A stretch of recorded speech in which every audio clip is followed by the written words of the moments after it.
Okay, this one had 17 likes, so we answered in the last. We answered in the last video. We can answer it again. It's from Soviet Plays Games.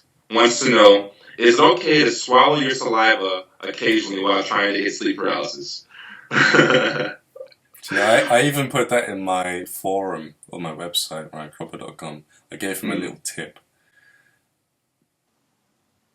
Oh, well, short answer, yes. Just swallow it. I mean, you're going to cause more resistance in the experience. You're gonna cause yourself to be more anchored in the physical reality if you're constantly thinking about, I gotta swallow this spit, but I'm not gonna. Your brain is firing off with neurons.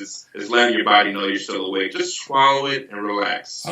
Yeah, I'm so glad you said that, because you didn't say that in the last one. In the last one, I said my input, but I didn't even think about it in that way. Yeah, if you're constantly thinking about it, it's in my throat, you're going to be like fixated on it. It's going to prevent you from astral projecting. But also, if you want a quick fix, just do this. Tilt your head up and it'll slide down your throat. We get taught it in first aid. Yeah. And if you find that hard, then go to your side and tilt your head up. You won't know the difference. It's so much easier to astral project if you're on your side than on your back.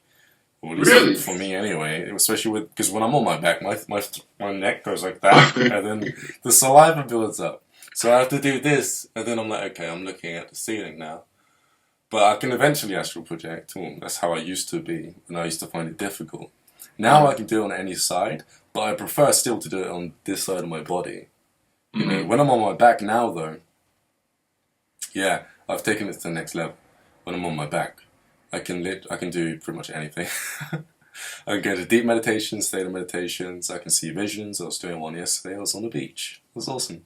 You remember what we talked about the other day, where the astral projection, you see the image, like astral travel, and then all of a sudden you're there.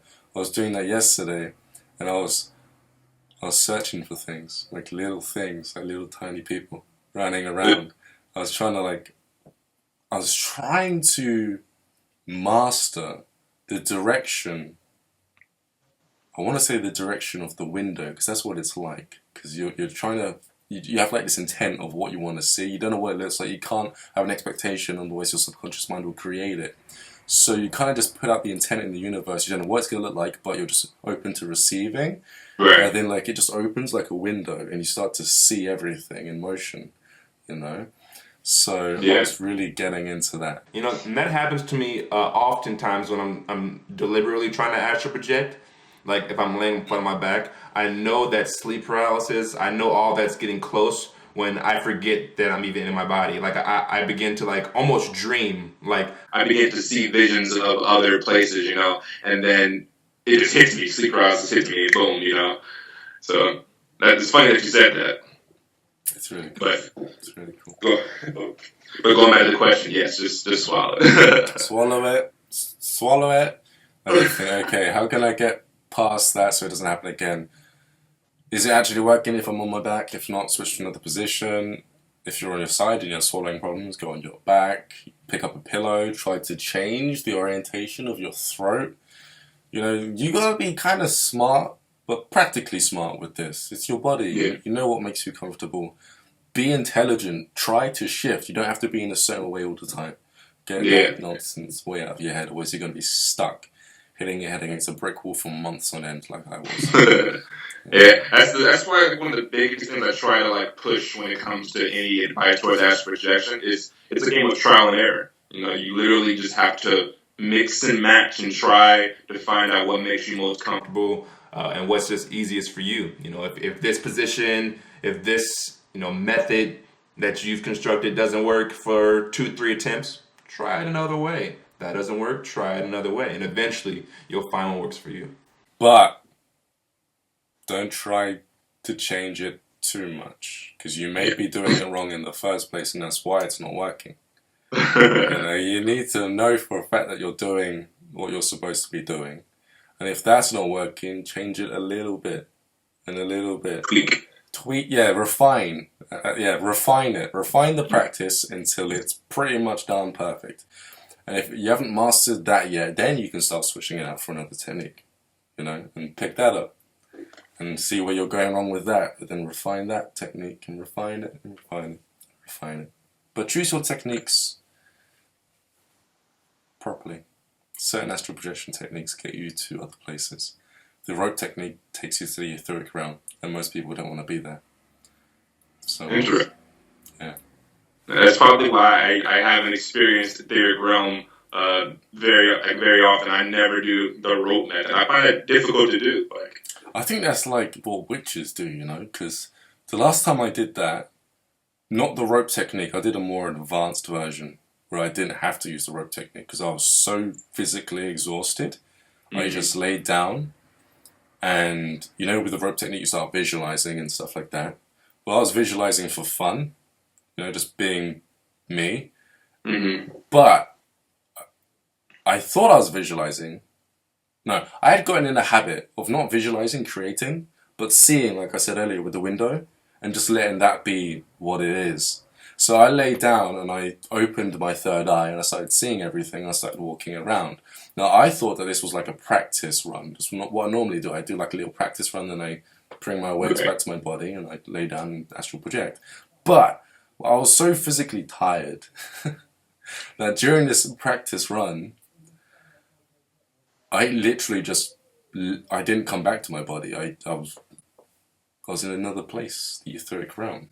I was in the ethers. It just became more real than when I was mentally aware of my physical body. You know, when you're mentally there and you're trying to play, you know.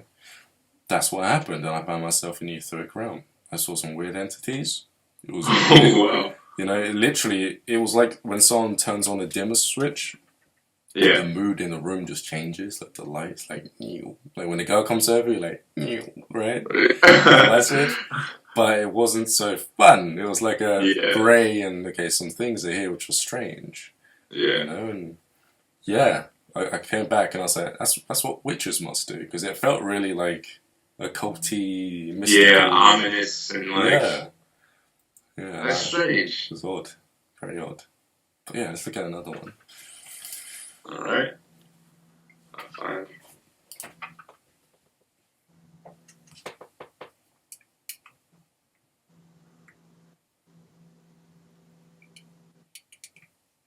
You find one? No, that was. Oh, is it my turn? It's your turn.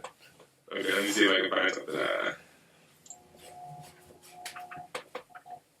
Okay. All right. This is a question I see a lot.